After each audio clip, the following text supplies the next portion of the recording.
to the flag of the United States of America, and to the republic for which it stands, one nation under God, indivisible, with liberty and justice for all. Okay, privilege of the floor. Anybody here? So we move on to the minutes from our March 7th meeting. Everybody should have a copy of those. Are there any additions or corrections? No. Have a motion to accept the minutes? Yes. Second? Second. All in favor? Aye. Opposed? Carried. Rob, the treasurer's report? We're on target to achieve our revenues. For the page 5 of your packet, we're averaging about 92,500 a month. We need 91.8 to break even, so we'll get there. As far as operational expenses, I know some of the programs catch up later in the year, but we're averaging just under 80,000 a month in expenses, 87.6 would be break even, so we're actually spending a little less on a linear basis halfway through the year than what would be break even, meaning we would make more profit. I don't think we'll be that good at the end of the year for stuff to catch up, because it tends to zero itself out, but anyway, it looks good today. Revenue is predictable, expenses are not. Yeah, looks pretty good today. Pages 6, 7, and 8 are your expansions of the three main programs. Again, they're all on target. Page 9, your balance sheet. The quick assets are about 49,000 lower than the prior month. And been keeping track of this over the last 4 months to about 164,000 lower, so I guess we're just spending money. Moving money around, I'm not sure which, but it's decreasing month after month. The receivables and grants are about 34,500 higher than prior month. Total current assets are just under 15,000 lower than prior month. Total assets are just over 16,000 lower than prior month.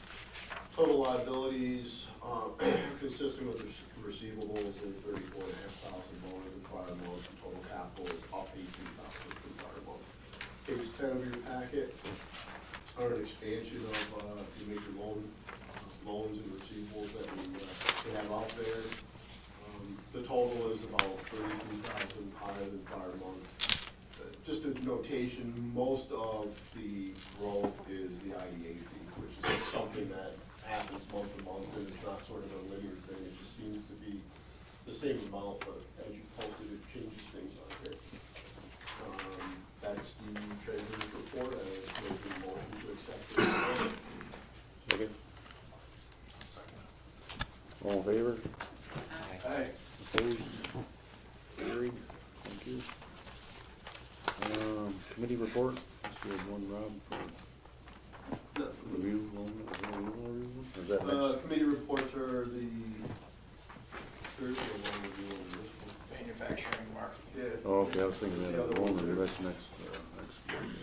Oh, that's Michael. Are those committee reports? I guess there are some committees under this. You just didn't have a meeting for one. Marketing just had one. All right, council reports, manufacturing. Yeah, last Friday, Marshall and I went over, we were working with JCC and BOCES and our counterparts in Lewis County. We had the new education center over in Lewis County. Workshop on apprenticeships. You know, there's a lot of funding out there now from the state program. I think I mentioned we were going to have this the last time. We had a good turnout there, probably 25 people or so. The room was packed. And some follow-up to that, we're going to be meeting with the counselors here later this month, meeting of the guidance counselors in the 2 counties, and then arranging some dialogue between them and some of the employers about what they're looking for skills. And then we're planning to do Jefferson and Lewis County, arrange tours. We do the manufacturing day tours for the students each year, which we started that planning already as well. But we're going to try to arrange a tour for some of the guidance counselors to actually take a day and see 2 or 3 different manufacturers over the course of the day, so they can really see themselves and hear what the needs are, what the skills are needed, the nature of the workplace is, We feel that the counselors are in sort of the position to advise students on what different career opportunities might be if they're looking at alternatives in college, and we need to kind of get them out there in the front line since they're the ones advising students, meeting with parents, and give them better perception of what the needs are out there and the opportunities. That invite went out to all guidance counselors. Well, yeah, so the guidance counselors are meeting next week. We're going to that meeting, and then we're going to be discussing to them the best timing to have that tour. So we're not sure if they want to do that in the spring or if they'd rather wait till the fall, because right now they're getting toward the end of the year with all the testing and stuff, but the plans are to do that, get them out there so they see it themselves. We've had good dialogue. I mean, there's been turnover there, but we've had good dialogue with the counselors in the past when we were developing the manufacturing careers video and then the new GPS for success. They've given some input on how to best reach those students, but we need to get them out there to really hear it firsthand, because you hear from some of the students, they're just not being advised that there's some good career opportunities. The reason I asked the question is I think 2 or 3 or something like that. You had 2/3 of the guidance counselors.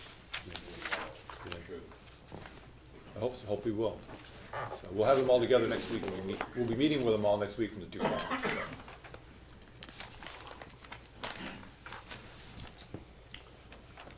Okay, anything else? Marketing? Good morning, everyone. I'm gonna pass out our annual report. Are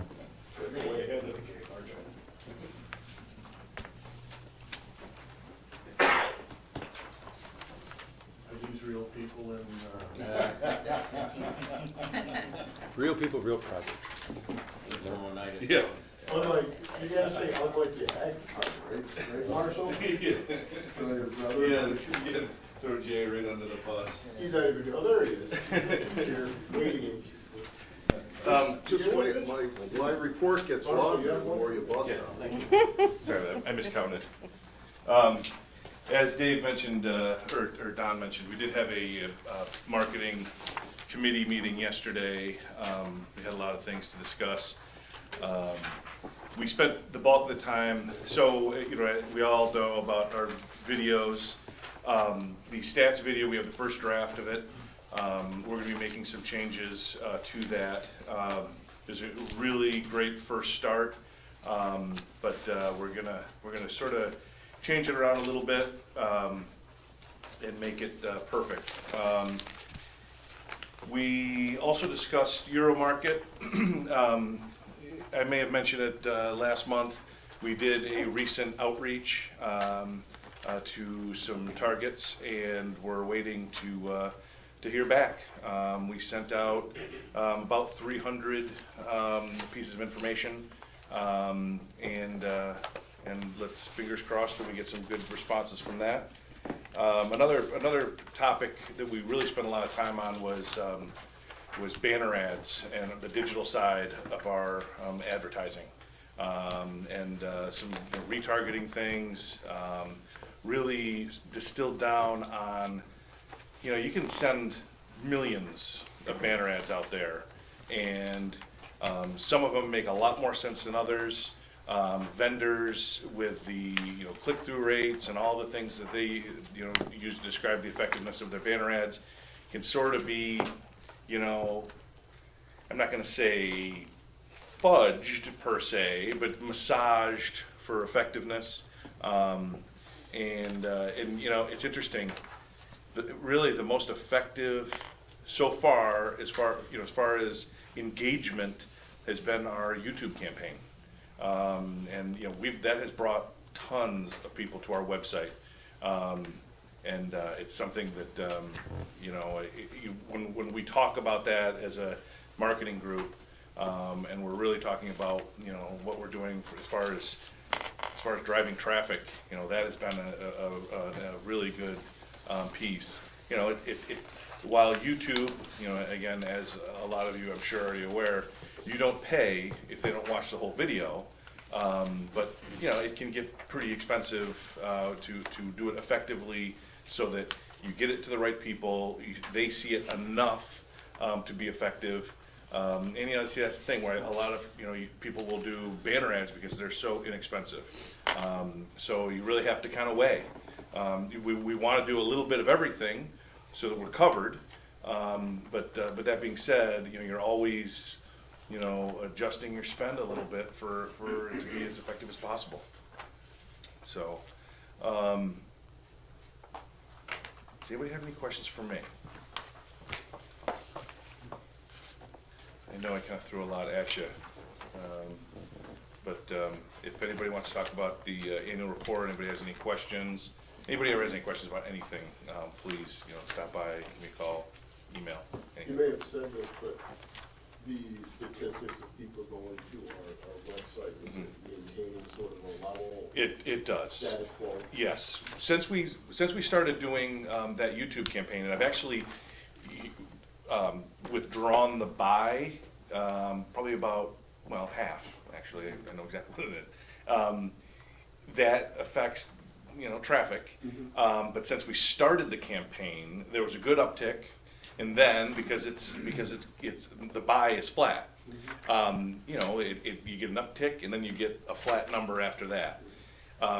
You know, I feel like I've been doing this marketing for economic development long enough that you're just not gonna get huge spikes, or, you know, we'll do a new news piece on the website, and there might be a couple people that will check that out, but it's more of Google deciding, because every time you make an update on your website, they will increase your rankings.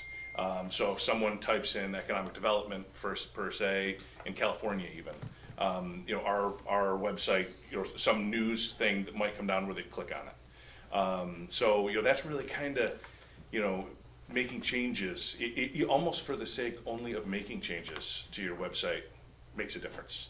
And I mean, you could change a word and Google thinks that, you know, obviously it's not something that nobody's paying attention to. So, yeah. One other question, a concept was brought forward, it seems like a couple months ago, the new visitor center near the TI Bridge. Yeah. And putting some of this data on presumably television screens or ads or whatever that they have there to promote the county. Is that going anywhere?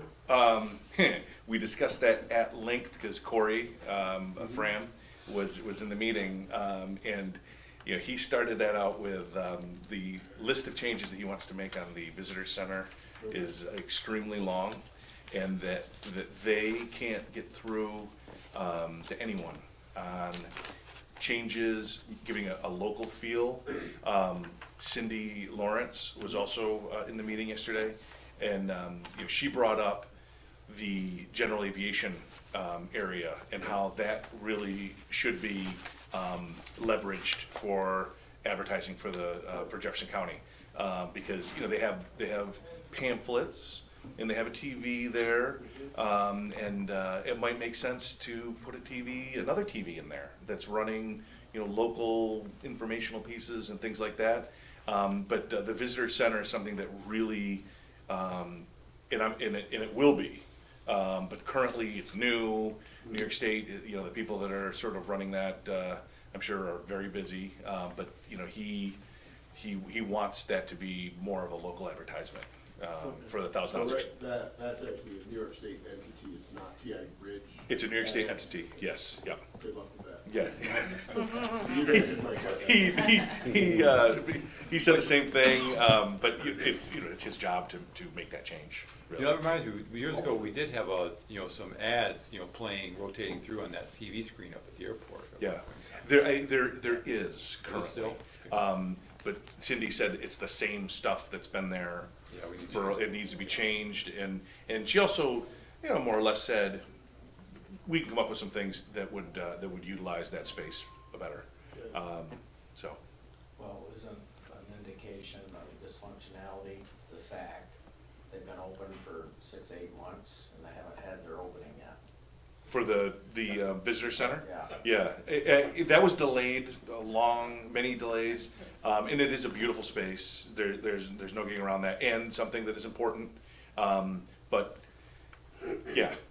I mean, I didn't I think they're targeting their first anniversary for the ribbon cutting. Well, I And so assume you can they're combine waiting. the There's same a bunch money. worked out this Yeah, year. get the whole thing done with one. Well, it doesn't warrant a special trip. Yeah. We gotta coordinate it for some event, some crisis maybe that happens. Yeah. They'll roll it out.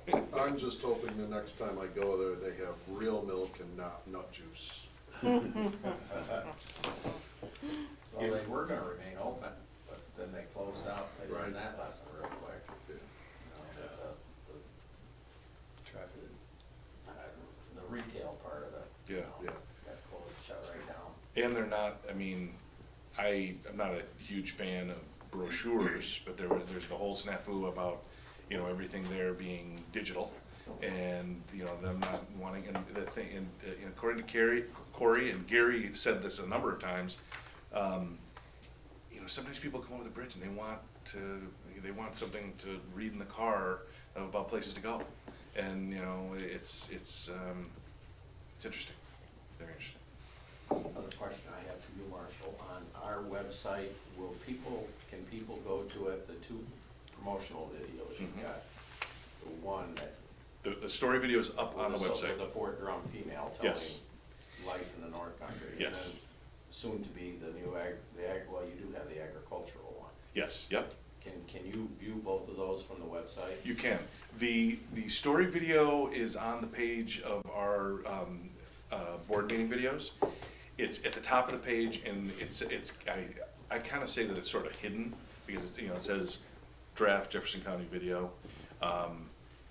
Only because I was waiting I'd like to roll them both out at the same time, you know, as we talked about. It is there, and, you know, more often than not, what I'll do is, if I want to send it to somebody for, hey, we've got this, why don't you take a look at this, you know, I'll send them the link, and, you know, and it's not on the homepage, and it doesn't say, like, you know, like all these other stuff the pieces of information I wanna get out, I put them in giant block letters in red on the homepage.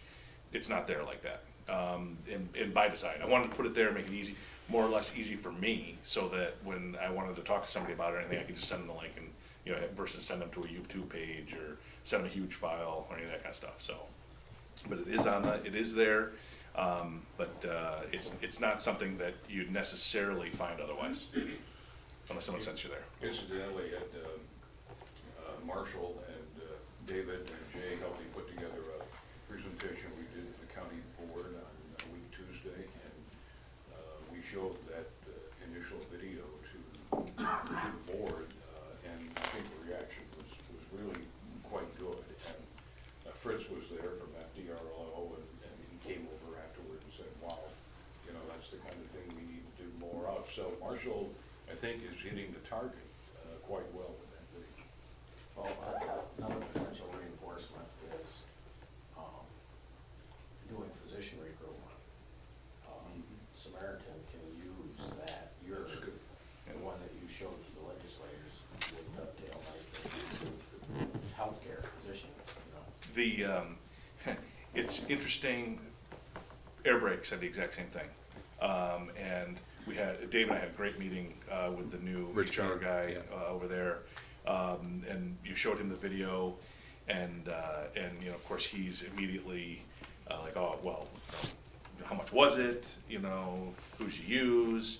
And you know, he's like, well, you know, I'm gonna talk to our folks about doing the exact same thing, you know, a little bit of spin. I told him, you know, just, if there's some part of our video that you like, please use it. If there's, I mean, you could tweak that to, you know, because they need to for an air brake. I mean, it's lifestyle here. It's everything. There's a lot of lifestyle stuff in there. I mean, it's all, and you know, and then you could add another 30 seconds for it to be part of air brake. I mean, if you're in this community, you have access to the video. And I mean, granted, I don't want anybody to make it worse, but that being said, they're not gonna. I mean, they're gonna do great things. And Samaritan, by all means, you know, and it's almost like you could take, if you were Samaritan or air brake, you could take 3/4 of that video and it would be the same thing. And then you tweak it, you know, just for your sector, so. Along those lines that we're talking about too is after that discussion, think, you know, we're talking, in fact, we talked to Corey from the Thousand Islands Council yesterday as well about this, is getting together, you know, like the HR person from Air Brake, Samaritan, the FDR HPO folks from the health planning organization, they're trying to do physician recruitment and those, and kind of get together, okay, so what's everybody doing out there in terms of trying, because everybody's having that challenge, promote those professional level skills to the area, particularly people who aren't from the area and familiar with it originally, and see if we can do to either share materials or reinforce what each other has to work with. Because whether you're recruiting a physician or trying to recruit, an engineer with a master's degree, you run the same challenge sometimes. So we want to try to work together, see if we can put something that we can all kind of. FDR HPO already has a video. We had done a video probably maybe 3 years ago. So I'm wondering if there's a way they could take bits of that and attach it to, you know, the updated video. Yeah, I will, I'll check that out, you know, and see what they have, and, you know, awesome. You know, that's the thing, you really sort of, you need a video, you know, as a part of your overall, you know, I mean, here we are, we're talking about visual, we're talking about video, you know, things, and also, you know, direct mail, you know, it's all part of the overall strategy. But back to Ed's point is, the average person is never gonna navigate to those videos on our website. No, they're not. And if you look at our homepage, you have 4 pages that you can scroll through at the top, as you're Yep. well aware. Mhm. You could put those that have page 5 and 6, or you could have it start out with, you know. Yes, and we're gonna do that. When we're, you know, when we're ready, I mean, and yes, we could push out the one right now. But no, it will be, there's gonna be a buy involved in pushing that video out too. You know, there just is. The other group you may want to consider is NAHEC, the North Area Health Education Center. They actually just did a rural immersion program last year, and they're doing another round this year, and they really did a nice video. But if there's a way that we could partner with them, what's nice with it is they do a bunch of lobbying. Okay. So like they hit every senator and every assembly person in the state, got in their office, showed them the video, and, you know, if there's anything that, well, we can go with that. And I can give you the contacts for that and the video that they did. Awesome. We can only educate, but we certainly can tie with somebody who's lobbying and make an effective effort there. And by the way, let me take 2 seconds and once again underscore this whole question of workforce development. It has become a very critical component. I mentioned it to the board of legislators last Tuesday, and I'll mention it again here today. We're going to have to, as a community, address how to target the work being done in our workforce development area. We spent a lot of time at this, we're spending more time, but eventually it's going to have to become, how do we educate for the future? Because jobs are changing, recruitment is getting more difficult. We've had long discussions with Air Brake, that has become one of their critical problems. We're looking at some very creative ways to help address that, but boy, we need more emphasis on trying to do that, because we're running out of quality people for these upcoming jobs, and that's going to make life exceedingly difficult. We had a company call me yesterday, and we spent time on the phone talking about that issue, and it's something we're going to have to address, not just this organization, but community-wide. It's going to have to be the college, the BOCES, and the county, and this organization and others. And I was in Western New York earlier in the week and talking to some companies out there, and they have the same story we have. So I mean, this isn't just a regional issue, No, this is statewide and probably a national It's issue. a national issue. Yeah, with unemployment being so low, it's a huge problem for all. I mean, workforce is number one. I mean, it absolutely is. And even, you know, if we're gonna get real granular on this, making people employable is a problem here. I mean, we do have a lot of sort of, you know, unemployable folks that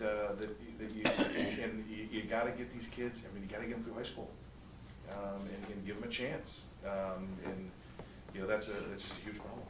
Huge problem. Okay, Thank you. thanks, Marshall.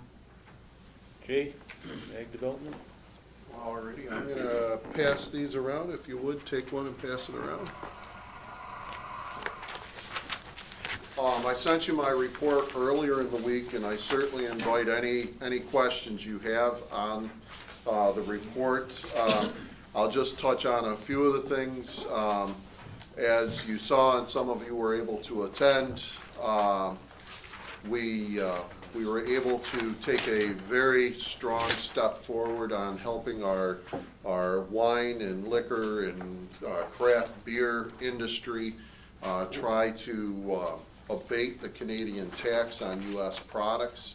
We were able to work with Senator Schumer's office to set up a press conference where he came and announced that he would be working hard to fix that issue in the U.S.-Mexico-Canada agreement.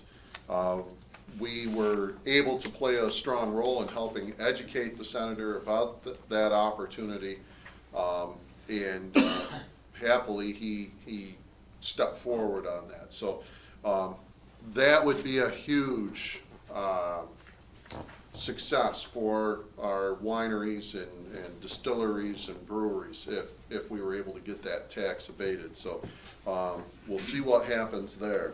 Other things, the Ag Conference went very well. Was very pleased with the results of that. I was at a Farm Bureau meeting last night, and they said it was the best one we've ever had. The only suggestion they had as far as a change is don't worry about that first presentation in the morning, because a lot of the farms can't make it to that one.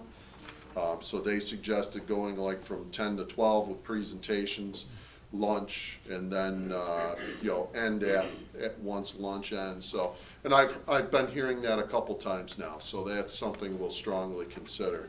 But really appreciated the folks that were able to turn out for that. Handed out a brochure that we printed.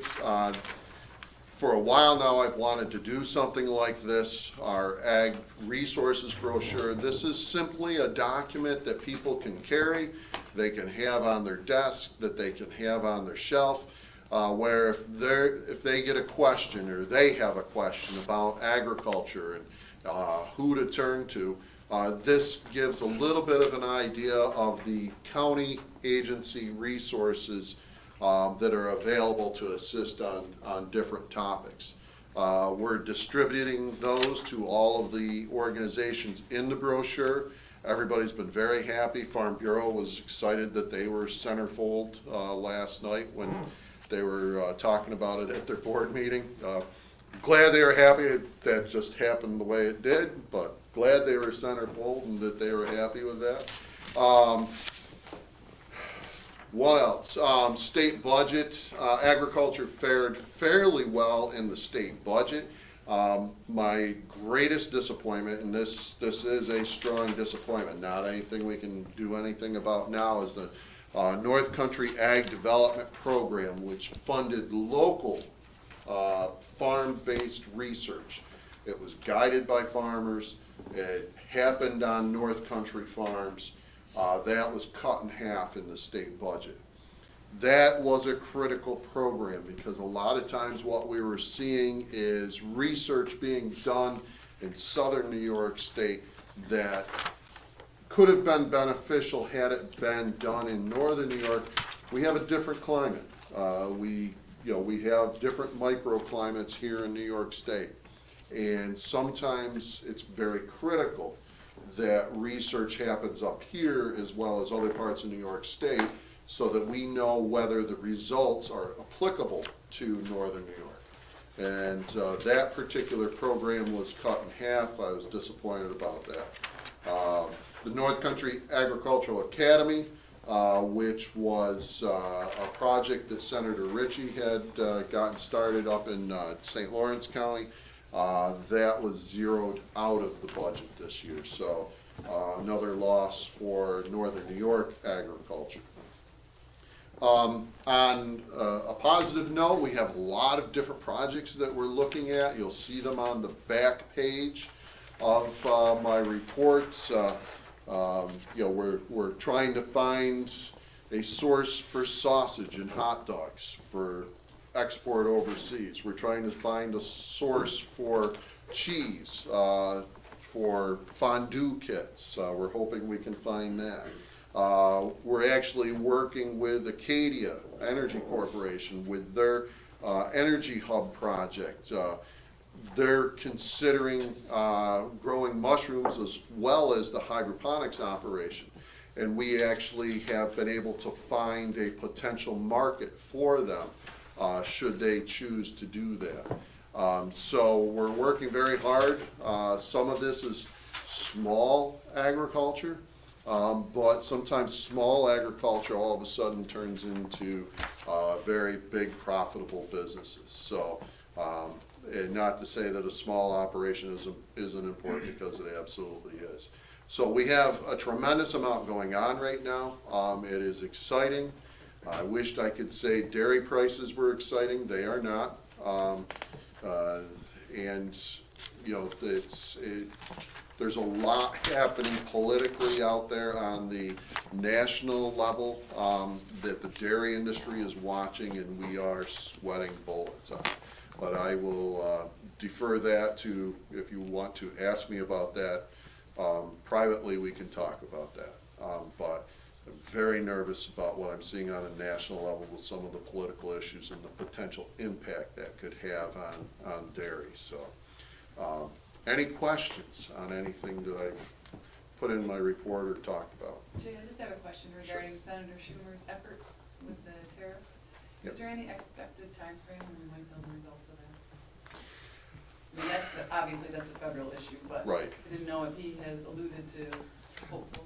There's a lot of drive to have the U.S.-Mexico-Canada agreement ratified within the year. I don't want to see it get ratified too fast, because I want that fixed in there. But the expectation is within the next year. There are certain segments of agriculture that would love to have it ratified now because of the improvements in our trade opportunities. But I would say, you know, sometime early 2020 would be when we potentially see that ratified. Other questions? Just one observation, I'll share with the group. When the political structure in Albany changed with the last election, Mm-hmm. we lost out big time. Addie Jenny was pulling Democrat dollars to the North Country and doing a good job with it. We lost that revenue stream. It remains to be seen if we're gonna pull it back from our newly elected official being a Republican. Patty, the leadership of the House Ag, or the Assembly Ag Committee flipped, you know, and Patty Ritchie was our point person there. The money that she was able to garnish because of her position and seniority in Albany was significant, millions of dollars. We've lost that, and we're seeing it. We're seeing it in the budgetary items that are being slashed in half. Right. Even worse than the money, and your points are extremely valid, even worse than the money situation is the legislative issues that are developing. Right now in New York State, and we were able to fight this off before, but right now in New York State, we are looking at a farm labor omnibus bill. That will be very detrimental, and I can't say that strongly enough. It will be very detrimental to the agricultural industry across New York State. It will open up, right now, my understanding is the proposal is that farms will have 40-hour work weeks, 8-hour work days. Anything above and beyond that, they will have to pay overtime on. There will be collective bargaining opportunities for farm labor. And there's other things that are included in the legislation, but those are the ones that, to me, will be most devastating. And as I sat with Farm Bureau last night, they were talking about how do we deal with this. Some of the farms talked about, okay, well, we'll just cut our employees down to part-time employees. And there was a farm worker sitting right next to me who said, if that happens, I will lose money and benefits. If they were to cut their employees down to part-time employees and just hire more employees to avoid that whole overtime issue. Problem is, There's no part-time employees. there's no part-time employees to hire. And that's what they said. There's no part-time employees to hire. So how are they going to deal with this issue that is being imposed by New York City legislators and the Catholic Diocese of Rochester? How will they deal with that? It is not a good time legislatively for agriculture in New York State. And with that change in the state Senate, the expectation is that something will probably pass, but the farm organizations are doing everything they can to oppose it. And I wish there was some kind of magic thing we could do to help them, but in this case, It happens every November, it's called voting, that's the magic thing. yeah, But it'll never happen. I don't know how we're gonna change it. But, you know, the Yeah. private industry has been faced with this for decades. New York State's trying to do prevailing wages now. Yeah, Got extra money taken out of your paychecks. I mean, this is a terrible state for any economic development, unless you're on Wall Street or in Albany, frankly. They live in a glass house, they don't know what the hell's going on, they're giving themselves raises. It's really pathetic. Yeah. We're a laughing stock of this country. yeah. I There's a mean, lot to laugh about, and I love this country, but Yeah. this state is terrible. it- And I still it's, choose to live here. yeah. It's, I've got farms that are looking to go out west. I mean, literally, they're looking to move out west because of everything that's happening here in New York State. Well, Andy Cuomo is making it very good for economic development for you all, I think, about what is going on. It's terrible. Anything else, Jay? Nope, that's it. All right, thanks, Thank Jay. you. Unfinished business? Anything there, Don? Joe? Anything else? Can I ask you a quick question? This, Yeah, I was gonna bring it up under new business, I didn't know. oh, okay. It's really just a response I guess it's from council. Patty Ritchie from a letter you wrote, right, Don? Right. Regarding the You know, that condition. Senate bill, so I didn't know that. We had talked about drafting a letter of concern, which we did, and Not they, that, I kind of figured that the letter was. sorry. The letter wasn't attached to the response, so left a little guesswork. Other than that, Don, anything new? No, not under this organization, no. Okay. A motion to adjourn the meeting? Oh, sorry. I just want to thank the organization for the contribution to hospice on behalf of my mother, and having the opportunity to deal with hospice. I just want to say that they are just an outstanding organization, and if I ever donate money to them, it goes to a good cause there. From top to bottom, they're outstanding people. We certainly want to offer our condolences to their young man. It turned out that Ken and I were talking that Saturday about Yes, it was. issues in the community, and he indicated that his mother was not doing well, and so we're sorry to hear that. Okay, and a motion to adjourn the meeting? Make a motion. Second. All in favor? Opposed?